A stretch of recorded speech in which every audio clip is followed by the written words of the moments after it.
इसको हाइड्रोजन देंगे हम।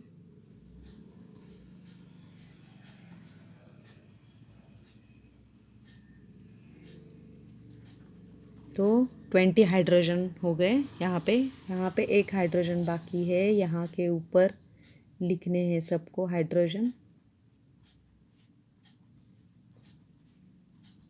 अभी decane means 10 carbon chain, 1 2 3 4 5 6 7 8 9 and 10। अब इसकी वैलेंसी कंप्लीट करनी है 4 बॉन्ड दे के उस ड्रॉ करके, और हाइड्रोजन कंप्लीट करने हैं। हाइड्रोजन है, ओके।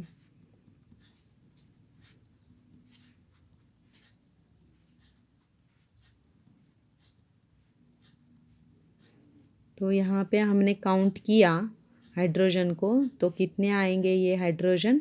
22 हाइड्रोजन।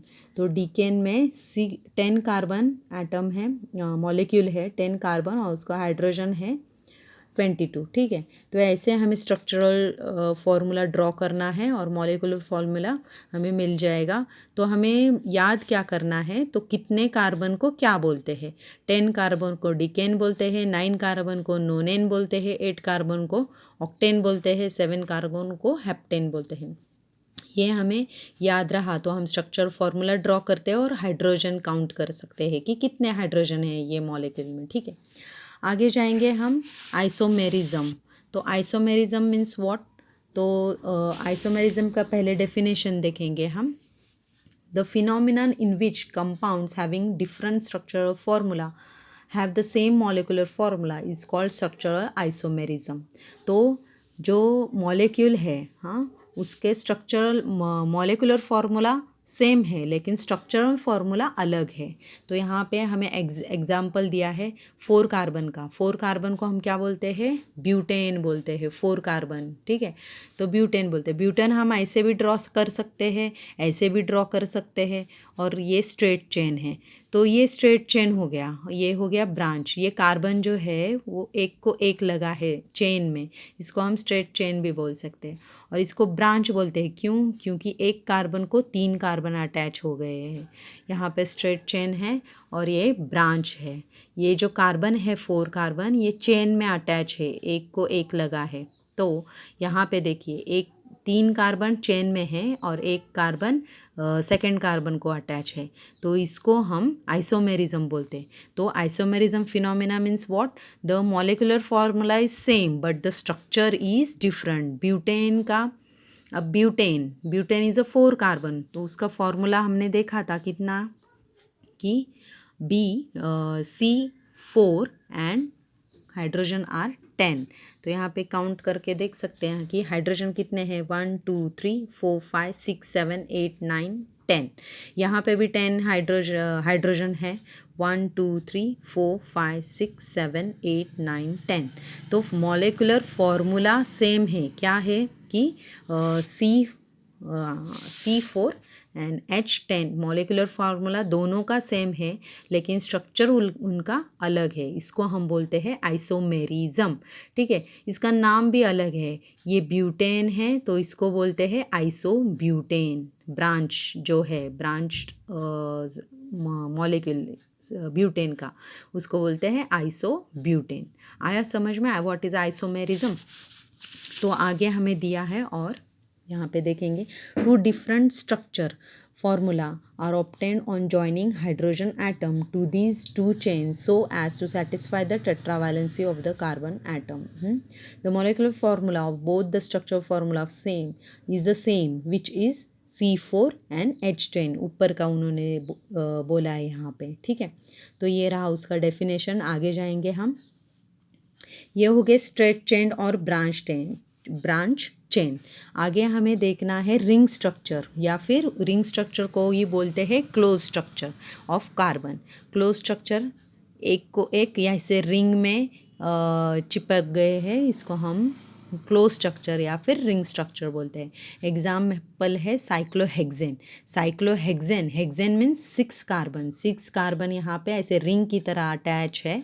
तो इसको हम कैसे ड्रॉ करेंगे? तो पहले हमें मालूम होना चाहिए कि हेक्सेन को हम 6 कार्बन बोलते हैं ना। तो अभी यहाँ पे देखिए 6 कार्बन हमें ड्रॉ करना है, 1 2 3 4 5 एंड 6 आ गए। अभी इसे रिंग बनाना है, ये बन गया रिंग। बाद में उसकी वैलेंसी कंप्लीट करनी है। कितनी है वैलेंसी? 4। ये कार्बन के 2 बॉन्ड कंप्लीट हो गए, इसको 2 देने हैं तो हमें इधर बाहर की तरफ दूंगी। इसके 2 बॉन्ड कंप्लीट है और 2 देने हैं, इसके भी 2 कंप्लीट है और 2 देने हैं। तो उसका हाइड्रोजन अटैच है ना, बाहर जो अटैच होंगे वो होंगे हाइड्रोजन। ठीक है,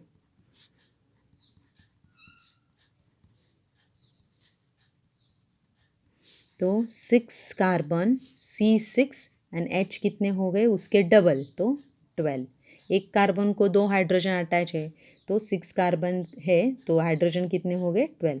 ये फॉर्मूला, मॉलिक्यूलर फॉर्मूला किसका है? साइक्लोहेक्सेन। और इसको, ये कार्बन का रिंग स्ट्रक्चर है, रिंग स्ट्रक्चर ऑफ साइक्लोहेक्सेन। तो एग्ज़ाम में क्या पूछ सकते हैं कि draw the ring structure of cyclohexane, या फिर वो बोलते हैं रिंग स्ट्रक्चर नहीं बताएंगे, ड्रॉ स्ट्रक्चर ऑफ साइक्लोहेक्सेन, इतना ही बोलेंगे। Give the molecular formula and structure of the cyclohexane. तो मॉलिक्यूलर फार्मूला हमें मालूम होना चाहिए कि कार्बन कितने हैं? 6 है, हाइड्रोजन कितने हैं? 12 है। ये उसका मॉलिक्यूलर फार्मूला हो गया, ये हमें मालूम होना चाहिए। मॉलिक्यूलर फॉर्मूला, इसको बोलते हैं मॉलिक्यूलर फार्मूला, इसको। और ये है स्ट्रक्चरल फार्मूला। ठीक है, ये दोनों हमें ड्रॉ करने आने चाहिए, ये एग्ज़ाम में ऐसे ही पूछते हैं। आगे जाएंगे, आगे हमें फिर एग्जाम्पल दिया है ब्रांच चेन। ब्रांच चेन का एग्जाम्पल नीचे दिया है आइसोब्यूटेन का। ऊपर हमें दिखाया है प्रोपेन और प्रोपीन का, सैचुरेटेड एंड अनसैचुरेटेड हाइड्रोकार्बन्स। देखा था ना हमने, सैचुरेटेड हाइड्रोकार्बन्स में सिंगल बॉन्ड रहते हैं कार्बन कार्बन के अंदर, तो अनसैचुरेटेड हाइड्रोकार्बन्स में डबल बॉन्ड रहते हैं। ठीक है, तो अनसैचुरेटेड हाइड्रोकार्बन्स जहाँ पे डबल बॉन्ड है उसको हम ENE लगाते हैं पीछे, और जिसमें सिंगल बॉन्ड है उसको हम ANE लगाते हैं। तो प्रोपेन है 3 कार्बन स्ट्रक्चर, उसको हम प्रोपेन बोलते हैं, और ANE लगाया है मीन्स ये क्या है? सिंगल बॉन्ड है। तो ENE यहाँ पे propene, ENE means double bond, तो यहाँ पे एक कार्बन के अंदर डबल बॉन्ड रहेगा। एक यहाँ पे एक डबल बॉन्ड बढ़ गया, इसलिए एक हाइड्रोजन बाहर का उन्होंने कम किया है। तो ये हमें ड्रॉ करना आना चाहिए। कैसे ड्रॉ करेंगे? प्रोपीन और प्रोपाइन। ठीक है, एक मैं करके दिखाती हूँ प्रोपेन का। ये प्रोपेन है, ANE means saturated single bond. तो 3 कार्बन, यहाँ पे 3 कार्बन है, इसको हम 4 बॉन्ड उसके कंप्लीट कर देंगे।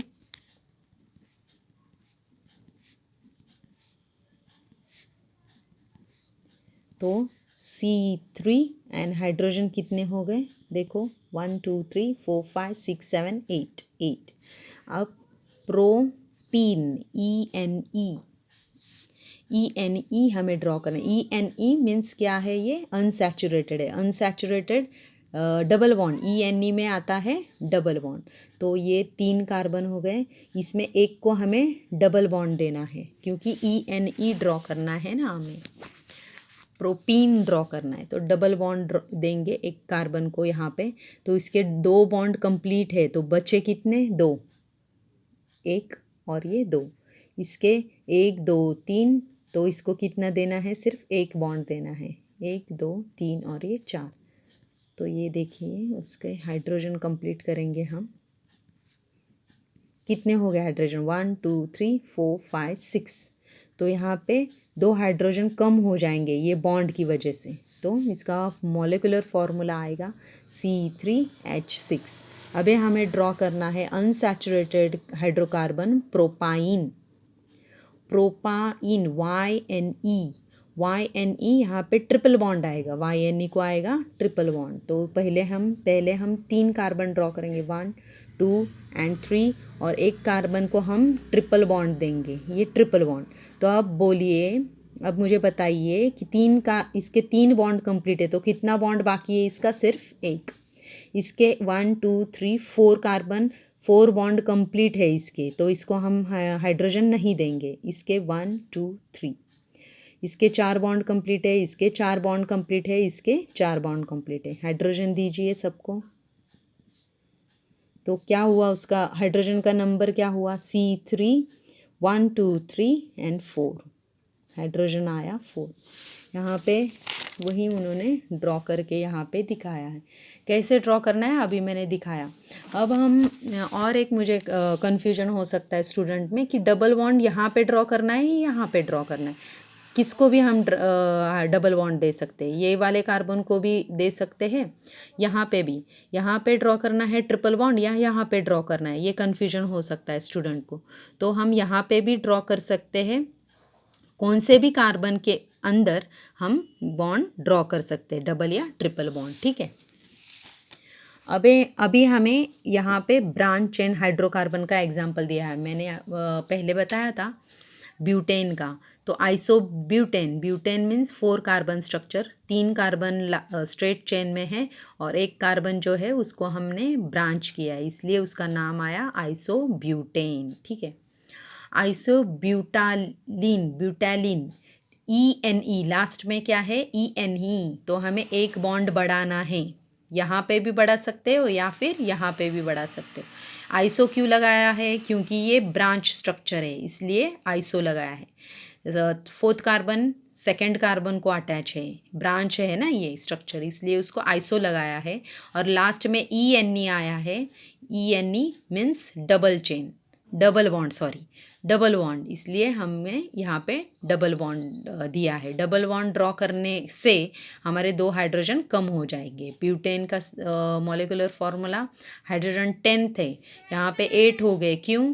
क्योंकि यहाँ पे डबल बॉन्ड है। आगे जाएंगे, साइक्लिक हाइड्रोकार्बन में आएगा साइक्लोहेक्सेन। मैंने ड्रॉ करके दिखाया है। कार्बन 6 कार्बन को साइक्लोहेक्सेन बोलते हैं। Cyclo means cyclic structure, ring structure, close structure, और हेक्सेन मीन्स 6 कार्बन। तो ये ऐसे ड्रॉ करना है, ठीक है। और साइक्लोहेक्सेन, और एक हेक्सीन, सॉरी ये ANE है इसलिए सिंगल बॉन्ड, यहाँ पे ENE है इसलिए एक डबल बॉन्ड देना है। कौन से भी कार्बन पे हम डबल बॉन्ड ड्रॉ कर सकते हैं, ये वाला यहाँ पे, इस कार्बन में डबल बॉन्ड दिया है, तो हम यहाँ पे भी कार्बन डबल बॉन्ड ड्रॉ कर सकते हैं, ठीक है। तो ENE इसलिए डबल बॉन्ड दिया है।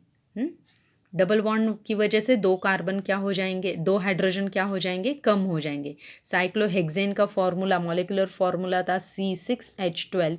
हेक्सीन, साइक्लोहेक्सीन का फॉर्मूला C6H10। 2 का हाइड्रोजन कम हो गए क्योंकि यहाँ पे हमने एक बॉन्ड बढ़ाया है अंदर। अब और एक मॉलिक्यूलर फार्मूला पूछते हैं बेंजीन का। तो बेंजीन 6 कार्बन है लेकिन हाइड्रोजन कितने हैं? 6। तो 6 हाइड्रोजन कम क्यों हो गए हाइड्रोजन? ये अल्टरनेट डबल बॉन्ड रहते हैं, कार्बन के अंदर अल्टरनेट डबल बॉन्ड रहते हैं। कार्बन 6 है, हेक्सेन ही है, लेकिन अल्टरनेट डबल बॉन्ड की वजह से उसका हाइड्रोजन कितने हो गए? 6 हो गए। इसको हम, ये मॉलिक्यूल को हम बेंजीन बोलते हैं, ठीक है। Cyclopentane, pentane means what? 5 carbon का स्ट्रक्चर दिया है, यहाँ पे 5 कार्बन ड्रॉ किए और उसको हाइड्रोजन दिया C5NH10।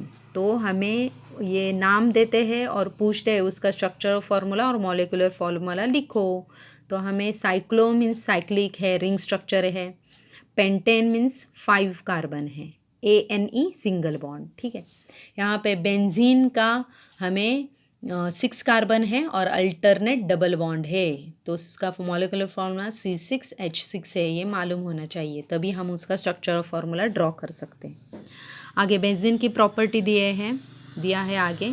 Benzene that is a cyclic unsaturated hydrocarbon. Unsaturated क्यों बोला है? अल्टरनेट डबल बॉन्ड है इसलिए अनसैचुरेटेड बोला है।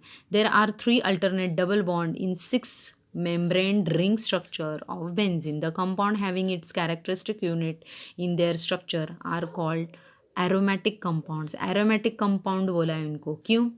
aroma means fragrance, इनमें एक अलग सी खुशबू रहती है, उसका अलग सा स्मेल रहता है बेंजीन का, इसलिए उसको बोला है एरोमेटिक कंपाउंड। आगे जाएंगे structural group in the hydrocarbon.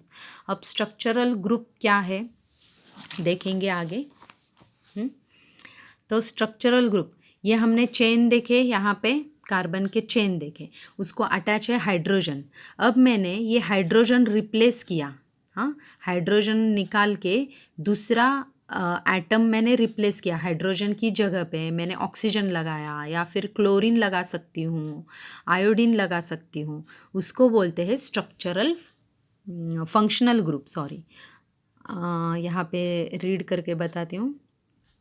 Hydrocarbon compound formed by the combination of the element carbon and hydrogen. Many more types of carbon compounds are formed by formation of a bond of a carbon with other elements such as halogen, oxygen and nitrogen. तो halogen चिपक के एक नया compound बनाता है carbon, oxygen उसको bond बना के, ऑक्सीजन के साथ बॉन्ड बना के वो नया कंपाउंड बनाता है, नाइट्रोजन के साथ, सल्फ़र के साथ बॉन्ड बना के वो नया कंपाउंड बनाता है। The atom of this element substitutes one and more of the hydrogen. तो हाइड्रोजन का एक या दो एटम वो रिप्लेस करते हैं, हाँ, ऑक्सीजन, नाइट्रोजन, ये एग्जाम्पल दिया है ना ऊपर, उसके साथ रिप्लेस करते हैं in the hydrocarbon chain and thereby the tetravalency of carbon is satisfied. लेकिन उसकी tetravalency वो complete करता है। The atom of the element which is substituted by hydrogen is referred as a heteroatom. तो heteroatom क्यों बोला है? अलग एटम आके चिपकता है, हाइड्रोजन की जगह पे दूसरा एटम, अलग एटम आके चिपकता है, इसलिए उसको हम बोलते हैं hetero atom. Sometimes hetero atoms are not alone, वो अकेले नहीं रहते, but exist in the form of certain groups of atom. तो वो अकेले नहीं रहते, एक बार वो ग्रुप में आते हैं, तो आगे देखेंगे हम उसका example. The compound acquires specific chemical properties due to these heteroatoms. तो वो हेटेरोएटम जब वो बॉन्ड बनाते हैं हेटेरोएटम के साथ, तो उसकी प्रॉपर्टी भी चेंज हो जाती है, वो जो हेटेरोएटम है या फिर फंक्शनल ग्रुप है उसकी प्रॉपर्टी उसको आती है। The group of the atom contains heteroatom irrespective of the length of the nature of the carbon chain in the compound. Therefore, these heteroatoms or the groups of atom containing heteroatoms are called as a functional group. ये जो heteroatom चिपके है, हाँ, carbon group को, तो उसको हम बोलते हैं functional group. Few structures are given further. आगे हमें देखना है वो जो ग्रुप्स है उसके हमें फॉर्मूले याद करने हैं। अब यहाँ पे देखिए कौन से एटम चिपकते हैं, ये ग्रुप चिपकते हैं कार्बन चेन को। तो यहाँ पे देखना है हेलोजन ग्रुप। हेलोजन ग्रुप में आता है क्लोरीन, ब्रोमीन, आयोडीन, उसको हम हेलो बोलते हैं, नेम है हेलो। तो क्रोमो, ब्रोमो, आयोडो बोलते हैं, chlorine, bromine, iodine. Condense structural formula तो Cl, Br बोलते हैं और I चिपकते हैं तब, ठीक है। अब अल्कोहल ग्रुप कौन सा चिपकता है? OH। OH ग्रुप को बोलते हैं अल्कोहल ग्रुप। फंक्शनल ग्रुप है OH और उसका कंडेंस स्ट्रक्चरल फार्मूला है ONH, ठीक है। अल्डिहाइड, अल्डिहाइड COH ग्रुप या फिर CHO, यहाँ पे CHO ग्रुप को बोलते हैं अल्डिहाइड, ठीक है।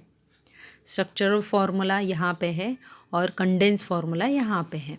तो एक बार स्ट्रक्चरल फार्मूला दिया तो भी हमें मालूम पड़ना चाहिए कि ये किसका स्ट्रक्चर है? अल्डिहाइड का स्ट्रक्चर है। CHO means aldehyde. Ketone group कौन सा है? CO यहाँ पे कीटोन ग्रुप है। यहाँ पे डबल बॉन्ड क्यों है ऑक्सीजन के साथ? तो ऑक्सीजन का वैलेंसी 2 है, इसलिए वो डबल बॉन्ड बनाता है, 2 बॉन्ड बनाता है। यहाँ पे भी 2 है और कार्बन के 4 वैलेंसी है, 1 2 3 4 बॉन्ड बनाएगा कार्बन। ऑक्सीजन की वैलेंसी 2 है, इसलिए वो 2 बॉन्ड बनाएगा। हाइड्रोजन की वैलेंसी 1 है, एक ही बॉन्ड बनाएगा। तो ketone group means CO group.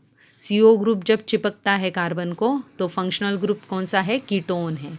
तो कार्बोक्सिलिक एसिड COOH, ये जो ग्रुप है जब चिपकता है कार्बन चेन को तो हम क्या बोलेंगे, कार्बोक्सिलिक एसिड फंक्शनल ग्रुप चिपका है। तो ईथर मीन्स व सिंगल ऑक्सीजन, ऑक्सीजन जब चिपकता है उसको बोलते हैं फंक्शनल ग्रुप को ईथर।